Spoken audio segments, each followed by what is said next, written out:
Welcome to the Spotlight Advanced. I'm Bruce Garland. And I'm Liz Wade. Spotlight uses a special English method of broadcasting. It is easier for people to understand no matter where in the world they live. Imagine the inside of a laboratory. Men and women in white lab coats bent over long tables. One woman is working over a small plastic dish. She takes a small container of liquid and empties it into the dish. Then she squeezes several drops of a different liquid from a long tube. She seals the dish and places it in a container with several more dishes. 6 weeks pass. The dishes sit in their container, but inside the dishes, something is happening. Slowly, a red substance starts to grow. By the end of the 6 weeks, it fills the dish. It looks like a hamburger, but as it tastes like one, the woman returns to the laboratory and chooses one dish. She brings it into the kitchen and places the substance on a hot pan. Once it is brown, she puts it between the two pieces of bread. Then she takes a big bite. This might seem like something from a futuristic film, but the woman has just taken her first bite of lab-grown or in vitro meat. Many people think this new technology can help solve many problems in the world of meat production. But will people really eat it? Today's spotlight is on in vitro meat. Many people around the world love meat. People eat pigs, chicken, cows, goats, and many other animals. Meat is an important part of the world's diet. For some, meals with meat are important to who they are. Many regional foods depend on meat for their uniqueness. But there is also a big problem with meat. Raising animals takes up a lot of space, food, and water, and the global population is increasing. As more people come to live on the earth, they will demand more meat, but the earth might not have enough space to keep these animals. Raising livestock animals also has a serious effect on climate change. Some animals like cows, goats, and sheep have special stomachs. These stomachs allow them to eat foods that are very hard to digest, like grasses and leaves. But digesting these food produces a lot of methane gas. Methane is a very powerful greenhouse gas. It traps 20 times more heat than carbon dioxide. And the global meat industry is responsible for 30% of the world's methane production. If the world continues to produce meat like this, it could be very bad for the environment. Some people growing meat in laboratories might be the solution to this problem. Meat grown with this method is usually called cultured meat, lab-grown meat, or in vitro meat.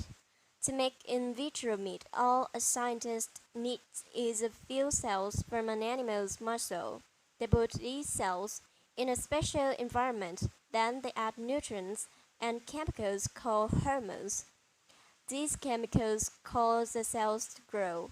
The process does require some things from animals, but a few cells from a cow could grow thousands of pounds of beef. It is much more efficient than raising livestock and it does not produce methane. Lisbeth is the director of science and technology at the Good Food Institute. She spoke to the website Jan. Cultured meat could address all the problems related to industrial meat production.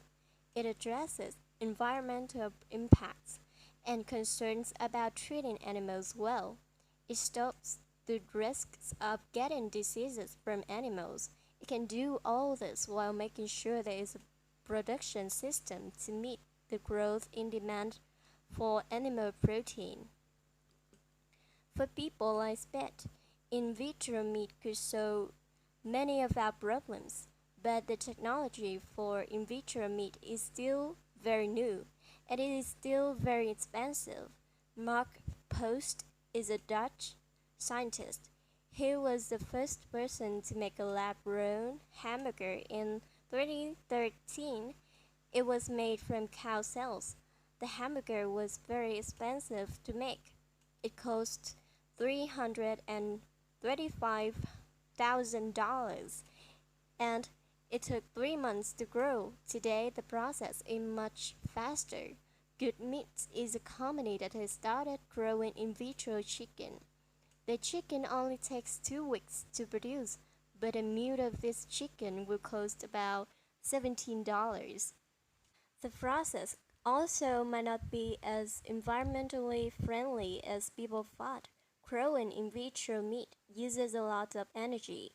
Some of this energy will come from burning fossil fuels. This releases carbon dioxide into the atmosphere. Carbon dioxide traps heat in the atmosphere. It lasts in the atmosphere longer than methane. So, many people say it is worse for the planet in the long term. Growing in vitro meat may also cause a lot of waste. This is because cell cultures must be sterile. They must be free of any bacteria, otherwise other things will grow and ruin the meat. These sterile containers also create a lot of plastic waste, and there is already a problem of too much plastic waste in the environment.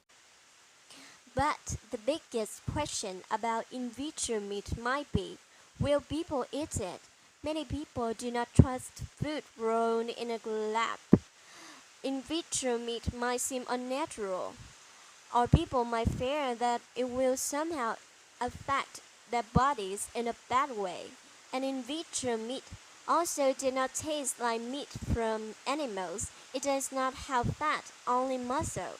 Fat may be added later, and the taste is still not quite the same.